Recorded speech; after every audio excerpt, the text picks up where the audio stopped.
What's going on, guys? Mr. Basie here, and today we're going to be doing some more Seduce Me 2, the Demon War. I'm super pumped to get into this one because I feel like today, finally, we're going to move on to some seriously intense stuff. At least that's my feeling. I think we only have one wife left to go. I think Damien has yet to be seen, so I'm pretty sure he's going to be next. And really quick, I do want to say we will be backtracking before we go any further. Those of you, I did ask in the previous episode whether you think I should have gone all the way or stopped where I did. I personally just felt it was getting a bit negative. I didn't want to influence the game negatively, and I felt like that might have done it. I don't necessarily know, but that was just my personal feeling. But those of you that did answer that question did say I should have gone all the way. I don't know whether you know differently or whether you just wanted to see the spicy scene. I'm assuming you just wanted to see the spicy scene, but in any case, we will be going ahead doing that first and then picking up where we left off with Matthew. So Matthew and his wife, who I still can't remember the name of for the life of me. I'm just going to call her Kitten Leggings Girl because I really don't know. I know that's not her name, but I feel like that name suits her very well. So that's what we'll be calling her. This music's getting hella intense. But in any case, I hope you guys enjoyed today's video. Really quick on the giveaway. If you haven't entered yet, all you got to do is drop a comment down below saying, I want to enter the giveaway. The giveaway is for a full game copy on Steam in the form of a Steam key, which you will get in your YouTube private message system. So make sure that that is all squared away. Make sure in your Google Plus settings that you can actually be messaged. I've had that problem in the past with my Crusaders playthrough, so make sure that's all squared away. And if you're, watching as you watch each new episode, you do have the ability to re-enter again each episode that you watched. I haven't tallied up the names yet, so if you've been watching since episode 1 and you want to get your names in if you watched each episode, all you gotta do is drop a comment, and I'll make sure to get you in there. I'm not going to be doing the giveaway until probably near the end of the game or at the end of the game for the first playthrough, because I don't know how long the game is, but once we do that, I will be doing it at random intervals through the rest of these playthroughs. I do have 5 codes guaranteed. I may have 6. I'm not going to promise because I don't necessarily know how it works, but I know for a fact I've got 5. So with that being said, hopefully you guys enjoy, and I'll see you in the video. Alright, so here we go. We are literally at this part. This is why I save the game quite often, because I don't necessarily know when I'm going to want to go back. Luckily, I've got like what seems like an infinite amount of save spots. I mean, I clicked into like 60 save spots. I was like, okay, that's more than enough for me. So I'm really happy about that. I'm glad that the developer did include enough save spots. It's very, very, very nice. So let's get it kicked off. I needed him. Oh, damn. Alright. So it is starting off pretty spicy. There was no point in stopping now. I quickly grasped his shoulders and, oh, here's the seductive music. Thank goodness the Resident Evil music wasn't going to be playing the whole time. That would have really killed it for me. Not that it would have, okay, look, it's getting weird. Let's just continue. His shoulders and pulled him, walking us back towards the bed and eventually falling back over it with him kneeling between my legs. Scandalous. My mind became mildly frantic, shutting out the world, the war, the castle, and the other well, that's not a good idea. You're going to get way too loud and people are going to be like, they're banging. They're banging. Everything from my mind. All I needed right now was James and his embrace to take me away for the night and make me forget. Ooh. James slowly pulled away, a soft pant escaped. Ew, dude, what are you? As he stared down at me.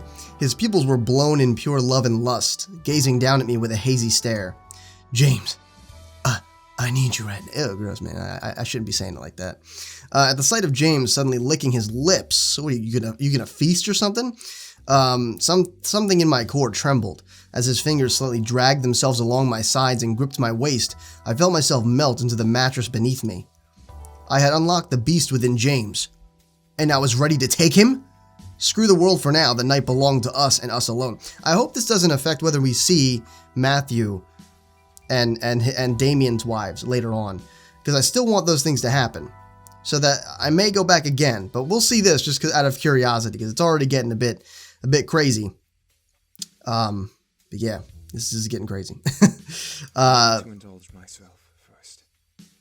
Oh, don't even tell me that he's going to do what I think he's going to do. Oh my. I felt a hint of confusion run along my mind before suddenly feeling James pull up my skirt and ease it up, causing me to lift my arms above my head. What I didn't expect was him tying the shirt around my wrists. And pressing my hands back near the bedpost. Now, see, this could potentially, I'm thinking that this might reveal, like, something going wrong. Like, I don't know, because it seems like he didn't do this stuff before, so who knows. What? A deep chuckle echoed from James's chest as he brushed a hand through my hair. See, he's getting a bit weird. making me gaze up into his eyes. He didn't have to enthrall me to make me weak for him, but as his beautiful whiskey eyes began to glow a brilliant gold, my body began to warm and shudder in desire. I couldn't stop the moan from escaping my lips as James slowly knelt down and planted his lips on my neck, dragging his tongue over my most sensitive spot. Wait, what? And slightly nipping at it. I tilted my head to the side, giving him more space to work as he slowly began to ravage me. Oh my. My legs naturally wrapped around his waist, again with that, pulling him closer to me, but as I did, James evilly rolled his hips against mine. Evilly? How do you evilly roll your hips? Grinding his knee against mine, and forcing us both to release a gasp at the feeling. Oh. All I could think about was James touching me, holding me, kissing me, delving deep into me. What? My mind was spinning in endless waves of desire that I could barely control myself from pulling at my makeshift bindings and arching my back against James's chest.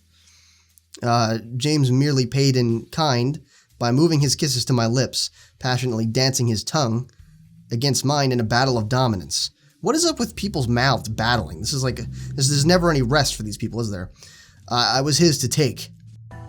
What? Conceding defeat to his tango. Oh, you're just dancing now? Alright. I naturally tried to lower my arms back down to capture him between them, but James suddenly pulled away and forced my hands back above me, making me gasp and stare wide-eyed into James's dominant gaze. Keep them there. Damn, alright. Apparently, you're the boss. I didn't need to question him or his command. I nodded, willingly obeying despite knowing that his teasing would be the end of my sanity for the night. A smirk of approval slowly grew on his lips before he came back down and captured my lips again. Oh my. I could only grip the fabric of my shirt around my hands, fighting every urge to disobey James as he traveled his mouth down my neck and chest, licking and kissing over my... He's like, ugh, dude. I mean, it's not really gross, but the way that it's been described so far, it's almost like he's getting ready for a meal or some shit. Well, maybe he might be. Every part of me that was exposed to James became his to claim. Every touch he made on my body, every finger that traced along my skin made me shudder in absolute delight. My feet dragged themselves along the back of James's legs, teasing him and trying to urge him to come closer. As he did, he took his sweet time undoing my pants, sliding them off of me before removing his own, leaving us bare before each other. James barely hovered his lips over mine, staring deep into my eyes as our passionate night began to take off. Oh, damn. I assume that means something's been inserted. Our carnal, desire for each other took over, unrelenting as we moaned through the night together in a loving and passionate crescendo. I let everything go, tearing through the shirt and eventually dragging my nails along. Oh, chill! Shit! His panicked hiss between his groans and pants. Wait, what? His panicked hiss between his groans and pants? Your pants are hissing?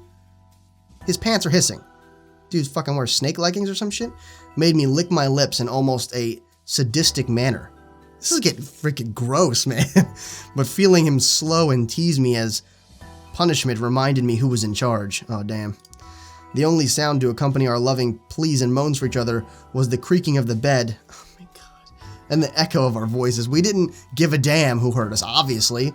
You completely drowned out everybody else. Like, freaking Diana must be so jelly. The entire castle would know who we belong to. I think everyone knows. Like, you don't need to scream at the top of your lungs. Jeez. Even as we peaked together, the fixation of our love only intensified, driving us to kiss each other and ride through the afterglow of our sex together. Jeez. James managed to open his eyes, staring down at me in both exhaustion and love as he ran a hand through my hair. I could only stare back, lost in his whiskey-colored eyes. I am so unbelievably blessed to call you my own. And of course, you would say that right after he just, you know. But no, it's sweet. Me too, James. Me too, bro. Our love fueled each other like a raging fire. We were destined to be together. Well, fuck anyone who said anything otherwise. Alright. We went to bed that night in each other's arms, enveloped by the peaceful dark of slumber. To my surprise, no nightmares came then. I'd hope not after something like that.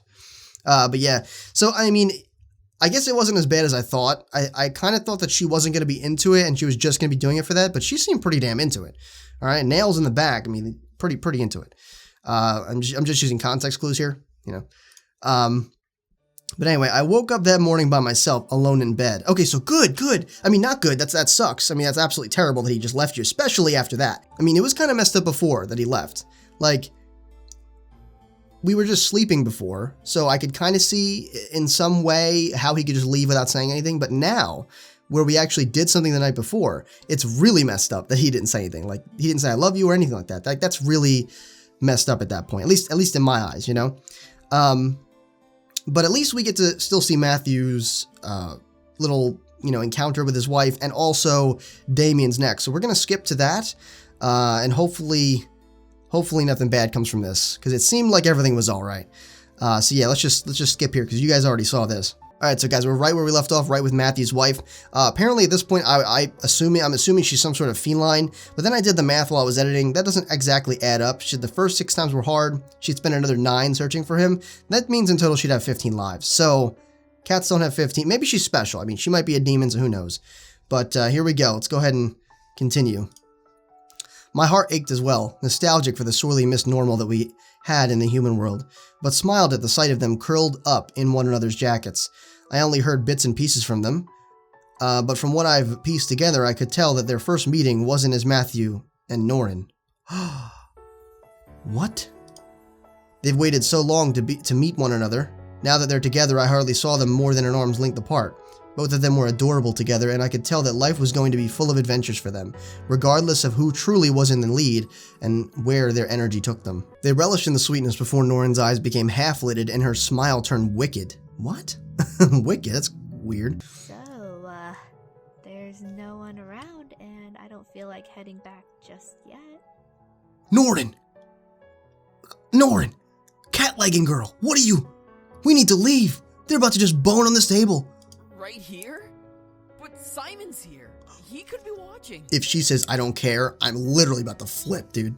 Like he hasn't intentionally walked in on us before and threw glitter all over your back. All over his back. So now we know what position they frequent. Damn. All right then. Okay. But can we, like, turn him around or put him in a drawer? Yeah, right, dude. I'd be so flopping if I was doing that and then I just looked over and saw that doll. I'd be like, I'm sorry, babe, but I'm limp now. Like I'm completely flaccid at this point. So I understand, Matthew. I get you, man. I get you. I feel you on that. Are you getting shy on me? No, he just doesn't want to do you in front of an evil toy, lady. Come on, it's very reasonable. Put the toy away. Norin smiled, ready to one-up her love, but Matthew's eyes darkened as a competitive fire burned inside him. His mouth twitched in a sly smirk. Oh, don't think I'm gonna be the shy one tonight. I never back down from a challenge. Oh, damn, you about to get dominated. Quite literally, probably. I gasped, feeling my ears burn from secondhand embarrassment and fighting my urge to walk away. What do you mean fighting the urge? What are you trying to scope this out and prevent them from ruining the war room any more than they have with their shenanigans? What? I don't know, if anything, it could spice this place up. It's pretty depressing, honestly. Norin perked up at my surprised sound, glancing over to the door where I stood and shot me a mischievous smile with a finger to her lips. She's like, oh, dude, she doesn't care if anybody's watching. She's like, watch this. I'm about to show you some tips and tricks, girl. Damn. I finally turned and left, needing to continue my own journey to my room and clear any intention of returning to that room again. Damn, all right, Matthew. We hear those bells jingling. We know something's going on. Actually, by the way, I want to try something out real quick. Somebody said if you press a certain key, I'm pretty sure it's K or H, the actual sub box disappears. H? Oh my God, this is revolutionary. Let's go. So yeah, this is quite the scene. All right, well, we'll dip out for now. Let's bring this back up. Jeez. All right, thoughts of my training came to mind on my way back to my room. Would I be ready? Would everything work out in the end? What about the issues I was having on top of the war? I couldn't stop myself from thinking all these thoughts before hearing the soft pattering of footsteps walking to an interesting rhythm like a waltz. Huh? Oh, this is Damien, huh? I instinctively followed. Wow, this is a nice room, dude. I know this is probably intended for other purposes, but I would make this shit my bedroom. Straight up, bedroom, the bed. right over there. See this? Right off in that corner. Oh, man. It's got to be facing away, because otherwise people would see me boning, but I'm not trying to have that. So here we go. Back on this. I instinctively followed the noise to the door leading into the grand hall. The door was barely open a crack, but I still managed to echo the sound of waltzing from it, leading to gaze upon who was forming the sound. As my eyes locked onto Damian and Twila. Twila? Really? My mind went blank. I knew how to avoid Damian's mind reading, and it had become a natural instinct for me whenever I saw him. Still, I watched as Damien and Twila danced around the room in a sweet and slow waltz, with Twila blushing a deep crimson and Damien smiling comfortingly to his wife. It was adorable. Yeah, it's really sweet. Twila and Damien's marriage was still new. The wedding had only been a few months ago. Twila was still getting used to the idea of being part of the family, but every day seemed to open her up a bit more to Damien's brothers and to me. I had hoped one day to get close enough to see her more energetic side, which Damien and the other wives claimed she had. I'm sure Damien does. I bet you Damien does. Look at him. He's smiling. He's like, yeah, I know. But it would take time. Still, seeing her be so shy in Damien's arms seemed rather sweet. Damien, I don't think I can do this. I can't focus like this. Like what? Relax, Twila. I promise you won't trip. If you say so. Damn, trust him a little bit, girl. Damn. Twila focused solely on the steps she was making, most likely to forget that Damien was holding her so close to him. Damien simply chuckled before dipping her back, making her grip onto him and gasp. Damien, don't be a jerk. What? You're just dancing. Chill. I mean, I get how it can be kind of hectic at sometimes, but jeez. Relax. Relax. Ew, dude. You hear that? Relax. Gross.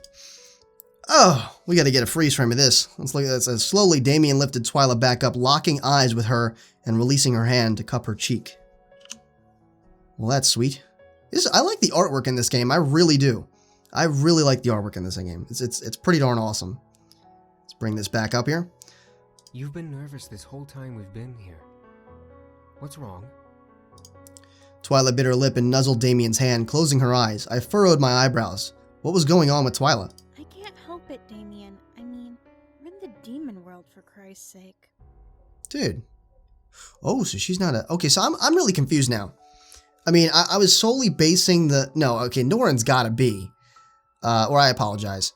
Cat Leggings Girl has gotta be a demon. I mean, apparently, like, she said something about her lives, or it would, you know, whatever. So she's gotta be... Is she, like, the only human wife? I mean, because technically... Whatever that other, Cassie, right? Sam's wife? She's a witch. Is that necessarily human? I don't know.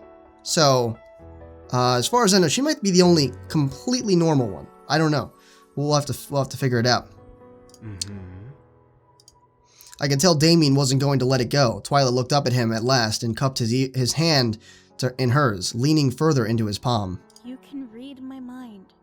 You know what I'm going to say. I do, but I'd rather hear you say it. Why? Because it will make you feel better. I know it. A single moment passed before Twila let out a small sigh and nodded. As she did, Damien led them back into a slow waltz, simple enough for Twila to follow along and keep talking. Part of me just... I don't know. It feels like it belongs here in this world. Like I belong here.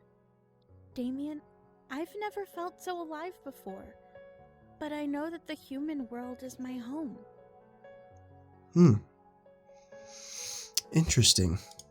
Damien nodded and spun her around slightly. As he did, Twila took in a breath, physically relaxing a bit more and becoming lost in the dance Damien was leading her through. But this place also brought you so many bad memories, so I feel terrible for feeling at home here. I don't know, Damien. I know that it's because I'm only half human, but...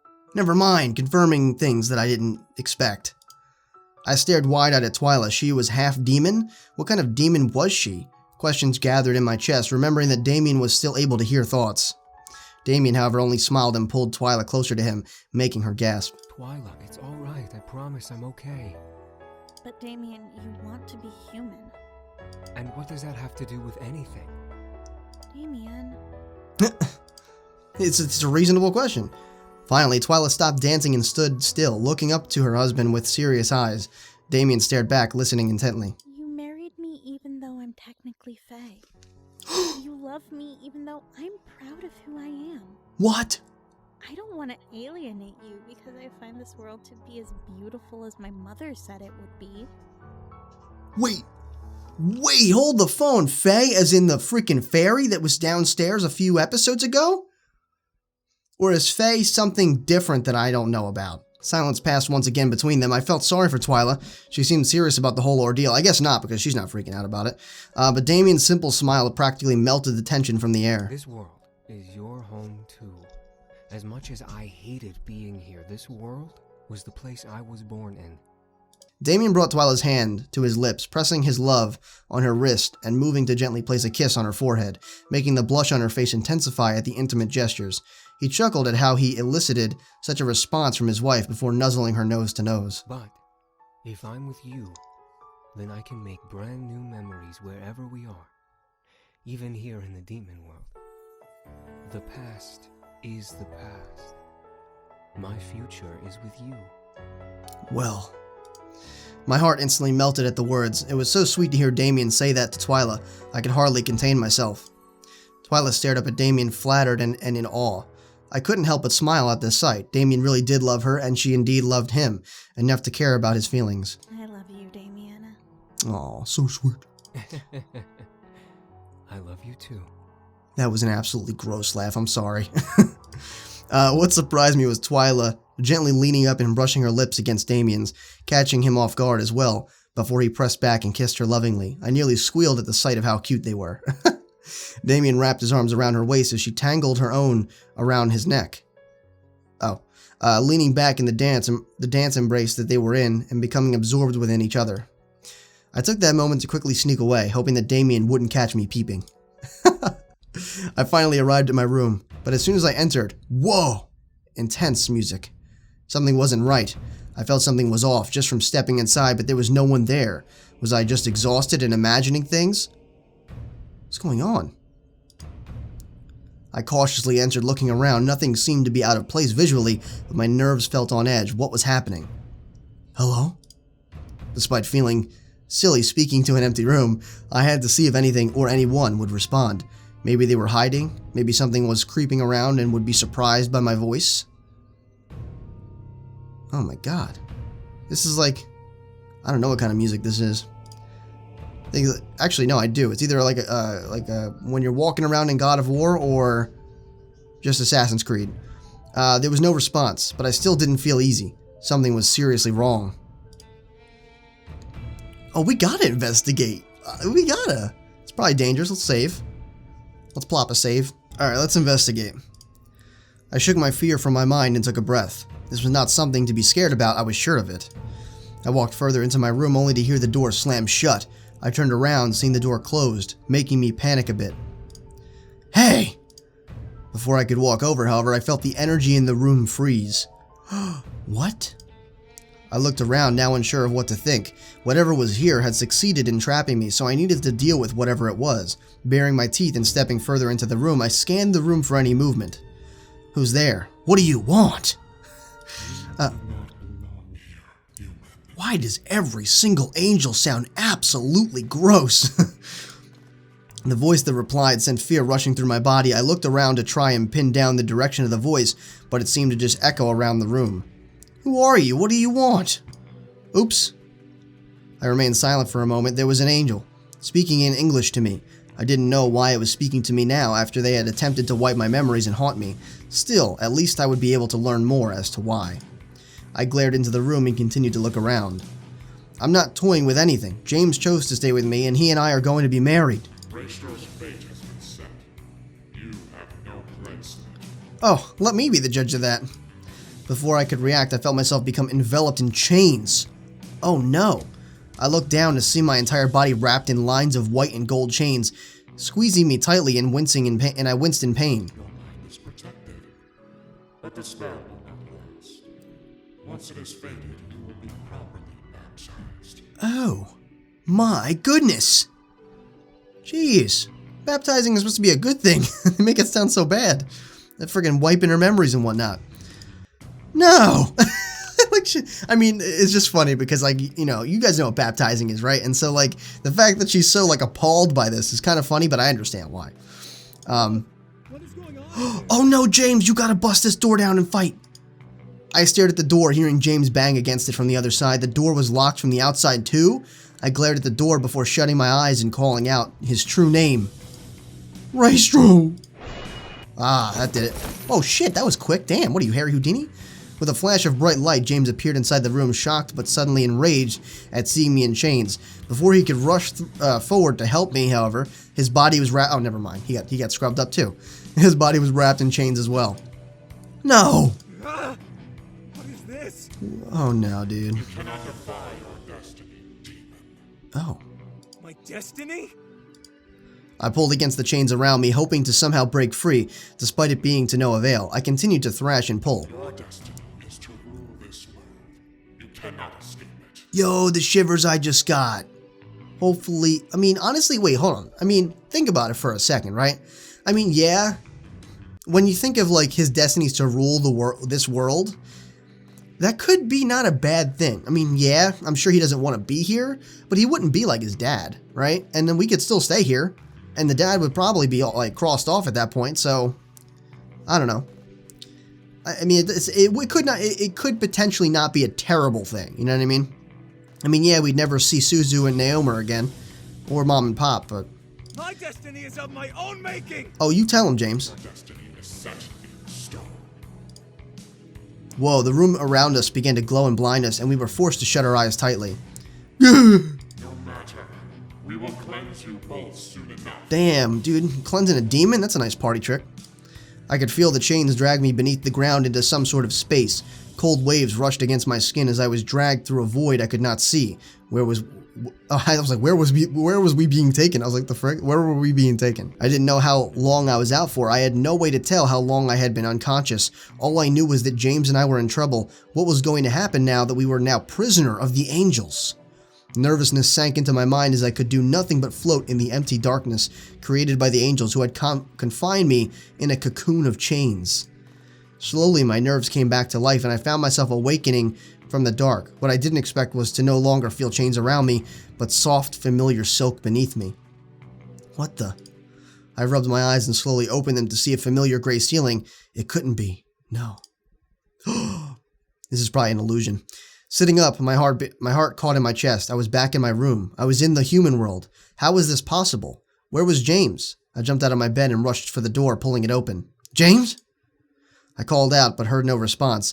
I rushed to the lobby and looked around to see it still intact. The air felt familiar and real, and I wasn't imagining things. I couldn't have been. At the same time, I knew that the curse hadn't been lifted. I couldn't have returned to the human world unless I died. Was I dead? I began to panic. What was going on? What?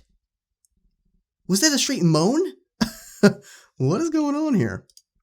My heart stopped at the sound of Diana's voice, more so from the moan that somehow reached my ears. I turned to where the sound came from, realizing the direction. The library? I rushed over and quickly pushed the door open, running inside. What I saw made my heart tear instantly in two. Oh no. On the ground were Diana and James, both in demon form, embracing each other. James had his face buried in Diana's neck as she clawed at his back, arching against him and moaning into the air. This couldn't be real. This wasn't real. Before I could scream, time seemed to freeze, causing the room and world around me to become still. I looked around, realizing that I could still move, and turned away from the sight. Do you know why I am showing this to you, human? Oh my. We're just about to see, fuck you. Definitely say that for sure. If this was the angel's attempt to prove something, it was sick and twisted. There was no reason to show this to me, especially when the one I was marrying was engaged with the woman who I had wanted to take him away. Who had wanted to take him away. This was the time when Rachel was destined to return to the Abyssal Plains. Isaiah would have convinced him to go home, and they would have consummated their engagement before returning to take their birthrights. Jeez. Right here in the library? Fantastic. No. It is the truth. The only event that stopped it from happening was your voyeurism and intrusion. I mean, but why is she offended by this? I mean, think about it. Think about it logically, right? Let's say you're interested in somebody, and you intend to marry them and everything, you know, obviously when you become married, you're gonna be with that person sexually and everything. So I don't understand how she's upset, because if you end up not being with that person, of course they're gonna be with somebody else sexually eventually, right? Like when they're married. So I don't understand why this is a big deal to her. I will not let him go. You meddle in things beyond your comprehension. Why must you attempt to toy with destiny? Wait, what's going on? What? Bros, that's not what he said at all. How selfish. Humans are all selfish creatures, but that is to be expected when safety is handed to them on a silver platter. The angel was toying with me, and I despised hearing every word it spoke. It turned back around and focused my attention on James, knowing that this was fake and remembering the real scenario. Do you understand the full consequences of your actions? Bro, chill, man. I regret nothing. What the frick? Like we're going into battle or something? I regret nothing. Oh my goodness. Upon my final word, the room went black and began to reek of blood. I started to gag and covered my mouth and nose at the horrid smell. What was happening now? Where did the angel take me? Oh, that doesn't sound like sex. I followed Diana's voice to see a crack of light slowly open, revealing Diana. Her face was painted with worry and concern, but upon opening the door, her expression shifted from concern to absolutely broken shock. From the light of the door, I was able to finally see the room I was in. Blood covered every surface, gore decorated every inch, and I was standing a couple of feet from the center, where 3 objects lay. Barely coated in blood at the center were 2 broken adult-sized crowns, and a smaller crown, large enough to barely fit a newborn's head. Diana's eyes darted through the room, both in disbelief and in utmost horror. She barely forced herself to step into the room, dropping to her knees in front of the items and bringing them to her chest. No. No! Oh no. We remember that part from the demo, at least a variation of this. My heart broke at the sight of Diana. Tears were streaming down her face as she clutched the crowns against her chest. Oh, hopefully we can, like, if we are able to actually get back in time, maybe we can actually, like, you know, warn Diana, because they just showed us what would have happened if Diana and James were together. So maybe, obviously this is some sort of premonition, we could warn her that this is going to happen. Your selfishness cost a kingdom their beloved rulers, and a daughter her only family. Never mind. Forgot it already happened. I'm scrubbing. I couldn't say anything. I wanted to fight and shout back that I still didn't regret taking James away, but seeing Diana completely broken silenced any will to speak. I see that you're beginning to understand. Oh, I mean, why you gotta be a dick? Things happen, you know? I mean, as harsh as it is, it would have probably happened at some point. I mean, the Demon Lord is ruthless. I don't think it would have followed through very well. Stay silent. What's done is done. You damn right it is. Past is the past. Like, you can't change it at this point. He's just showing this to make me feel guilty, but in reality, it can't be changed anyway. So man, shove it. I remember Diana's voice echoing in my memory. She had moved on and was building the rebellion to eradicate the Demon Lord. As terrible as this was the inciting incident that gave Diana the motivation to destroy the Demon Lord. And he was a dick anyway, right? I mean, so, good riddance. I looked away from Diana, no longer wanting to see her grieve, and glared into the ceiling. The past cannot be changed. Exactly, dude. We're telling it. The past is a reminder of our mistakes. And we don't make them again. So it reminds us of our mistakes so we don't make them again, but what's done is already done, my dude. The past is a memory to look back upon, not to bury yourself within. Get wrecked, kid! Get absolutely shit on. Seriously. Before my eyes, the room vanished once again, and I found myself surrounded by flames. What the? Burn everything to the ground! Phenomenal. Thumbnail. This is cool. I looked around, trying to find the source and direction of the voice. This was just an illusion, but the heat of the flames seemed too real to ignore or shake off. This was the last thing many lives were forced to see before dying at the hands of a madman demon lord. Stop it! I gripped my head, shutting my eyes tightly. I didn't want to see anymore. I didn't want to be here any longer. If this was the angel's torture, this was truly unbearable. Do you not see the price of your selfishness? You are the sole reason why millions of lives have been lost. You are the sole reason why an entire world is burned. Damn. That's some stuff. Now see, the one thing that I never get, right, is I'm not saying the angel's the bad guy here, but what I'm saying is, in movies and games, whenever like a bad guy is quote-unquote taunting or whatever, and is trying to provoke, I never understand why the person is not, you know, able to, like, ignore that dude. You know what I mean? There's always something that ends up happening, or I don't know, just from them being provoked, you know? I've never understood that. So I'm assuming they're going to give us a choice here, and I'm totally going to keep going with it. You got to stick with your choices, man. You know, I mean, all that happened, and honestly, that is really terrible. I'm not going to lie. Like, that is terrible, but it already happened. So you might as well follow through, because if you don't at that point, it's all in vain. The war is still going to happen. You know what I mean? Everything is all in vain if you don't actually follow through with it. All those people died for nothing. The family's dead for nothing. So, you know, just take what you got. Your love causes death. Oh, shit. Your love will do nothing but bring you pain and suffering for all of eternity. Oh my god. Every minute you hold on to this false hope is another child dying, another kingdom falling, another battle waged. Dude. Man, you're just laying it on. Jesus. Give him But see, that's what I'm saying. No, that's what I'm trying to say. Why? Right? Why? All this stuff is going to happen anyway. It's already in motion. Me stopping being with James is not going to help anyone at this point. Maybe a few months ago, maybe, but not now. All at once, my head became filled with cries and screams of people I didn't know of.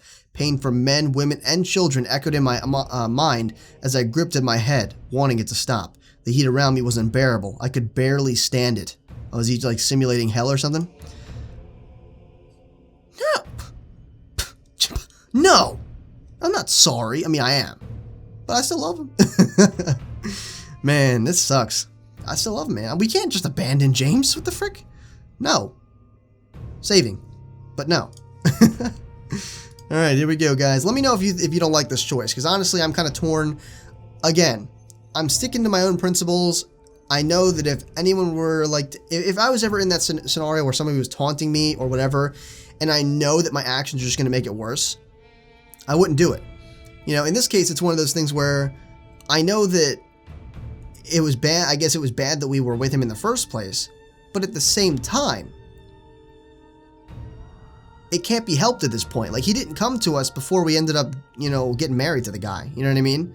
Or before Diana even, you know, failed in bringing him back to the Demon Lord. Like, where were the angels then if you knew it was going to happen? You could have stopped it, but you didn't.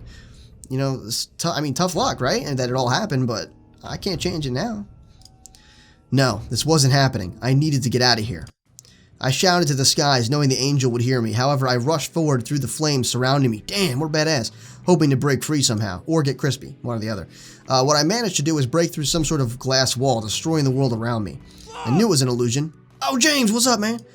I fell to the door, surrounded by shattered glass. Shaking my head, I quickly looked up, recognizing the sight before me from a nightmare. So I bet you anything James was watching that whole thing and seeing what our response would be. I bet you the angel was trying to make it look like we were going to give up James. I bet you anything. I mean, it was glass, so I'm assuming everything we were seeing in there wasn't actually happening. He was seeing us from the outside. James was bolted to a wall with a burnt cross over his chest. He stared wide-eyed at me, uncaring of the bubbling heat dancing over the new scar, as cloaked figures turned their heads toward me. I didn't have to look at them to know that they were angels. From what I knew, they had holy magic that could disable demon magic, so fighting with any form of magic I knew was not a good idea. However, I was human. I had pure physical force, which I really doubt is going to help you, let's be honest. They're angels, I mean, come on now. I quickly jumped back up and squared off, ready to take on my husband's captors. In an act of supreme rage, James's body began to glow an intense gold color, the light flickering around his body like a raging flame. Enough! Oh shit, you pissed that dude off. Oh, damn! Bro, maybe you should trim them down a bit. Within a matter of seconds, light suddenly engulfed the room, blinding everyone in it. Oh, shirtless again. I covered my eyes with my arms, trying to block the light to no avail. As it finally faded, I looked up to see James in his demon form with eyes fully glossed in gold. This ends now! Oh! What? You just crossed off an angel? No way, dude. The cloaked figures quickly conjured chains in their hands, but not fast enough to avoid forming a familiar-looking gold pistol in his hands and shooting down his attackers. What shocked me was how they fell. Instead of them falling to the ground, as the bullet ripped through their cloaks, the fabric burnt away and the ash vanished into the air as if blown away by wind. What the frick? Filthy demon! Your acts shall not go unpunished! Oh shit, dude. Dude, this is not good. Send every angel in heaven at me. I will not let you touch her Don't threaten them. They will do that. Like you might get crossed off, friend. Taking the chance, I rushed over to James and wrapped my arms around him at last. My body felt at ease while holding him as he wrapped his free arm around my waist and held me close. I could feel power radiating off his skin. Delicious? Tickling my nerves. What the? Dude, what the frick? You got a beer belly? Look at this. What's up with that? You got either a beer belly or you have a massive angel boner. What? Crazy. As a large gold pentagram appeared at our feet, a third cloak being... Wait, hold on. Thumbnail.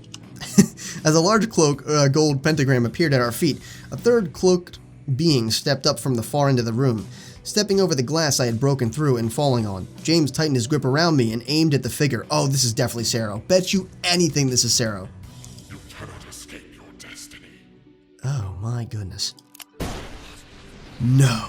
As it finished, James fired a shot at the angel. The bullet ripped into the cloak, but the figure did not die like his companions. James didn't seem to care. That was your one warning. Pardon? We do not fear you. Oh, damn. This is some... Oh, shit. Come after her again, and I will teach you the meaning of fear. Sounds like a cool threat, but I don't know how much you can fulfill that, but damn, that's you got some big balls for that one, bro. With an angry snarl that reverberated through the room, the cloaked figure bent forward towards us, showing its veiny hands. Gross. From its back sprouted two large and proud white wings riddled with hundreds of gorgeously placed feathers.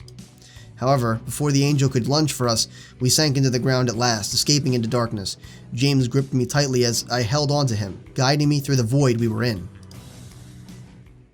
Into the darkness we both sank. I shut my eyes, scared of where we were going, but knowing that everything was all right now, that James was with me. I was safe in his arms. When we finally came out of the dark, we were standing in the middle of the war room, where everyone seemed to have gathered, and finally, Matthew and Norin had finished boning. Whoa! Well, as we end up here, let's just go ahead and stop right about there. I do apologize. I think that was pretty much a climactic moment, so I think that's a good place to end it. Let me know what you guys thought of this episode. Pretty darn interesting as far as I'm concerned. I mean, I don't really know what to think of it. I mean, I really doubt that us actually like having sex at that moment previously ended up making this happen. I really doubt that. But in any case, this is not good. This is not good at all. So trouble's definitely brewing. But let me know in the comments again what you think. Hopefully you did enjoy. With that being said, definitely make sure you rate the video what you think it deserved. If you did enjoy, please consider sharing the video as well. That kind of stuff really helps me out a lot, whether it's Facebook, Twitter, or any social media really, or even word of mouth with your friends. That's really awesome too. Of course, it directly helps me as well as the entire community, and is greatly appreciated. So with that being said, if you want to become a Sage in training, make sure you subscribe today. And as always, this has been Mr. Basie, your favorite Sage, and I'll see you in the next video.